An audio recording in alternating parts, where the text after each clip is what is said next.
মানুষ তোমাকে ধোঁকা দিতে পারে, কিন্তু তোমার একটা পালিত কুত্তা তোমাকে কোনোদিন ধোঁকা দিতে পারবে না।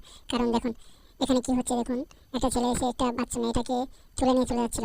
তখন তোমার বাফাদার কুতো সেই বাচ্চা মেয়েটাকে বাঁচানোর জন্য সেই ছেলেটির উপর আক্রমণ করে। আর তখন থেকে তার হাতে কামড়ে দেয় এবং সে বাচ্চাটিকে সে নিচে রেখে দেয়। তারপর সে বাচ্চাটি কুকুরটার কাছে চলে আসে। তো গাইস, তোমরা দেখতে পাচ্ছ বৃদ্ধ বয়সে দাদু এবং দিদা ভিক্ষা করে নেয়, ইনকাম করে তাদের সংসার চালাচ্ছে। তো একজন ভালো একজন মানুষ তাদের দেখুন সাহায্য করছে এবং শীতের দিনে তাদের কিছু গরম জামা তাদের উপহার দিচ্ছে এবং তাদের কিছু টাকা তাদের কাছে দিয়ে সাহায্য করছে। কারণ তাদের দোকানটা সেরকম একটা ভালো চলে না এবং সেই দোকানে কিছু খাবার কিনেও সে নিজে খাচ্ছে। পৃথিবীতে আমার তোমার মতো অনেক মানুষ আছে যারা কিনা মানুষকে সাহায্য করে এবং মানুষের পাশে দাঁড়ায়। এমন একটা মানুষ দেখুন, সে বাইক চালিয়ে অন্য কোথাও যাচ্ছিল, কিন্তু একটা বাবা নিচু জায়গা থেকে উঁচু জায়গায় উঠতে পারছে না এবং তার ঠেলা থেকে তাকে ঠেলে দিয়ে বাবাকে সাহায্য করছে। এই যুগে এমন মানুষ, এত ভালো মানুষ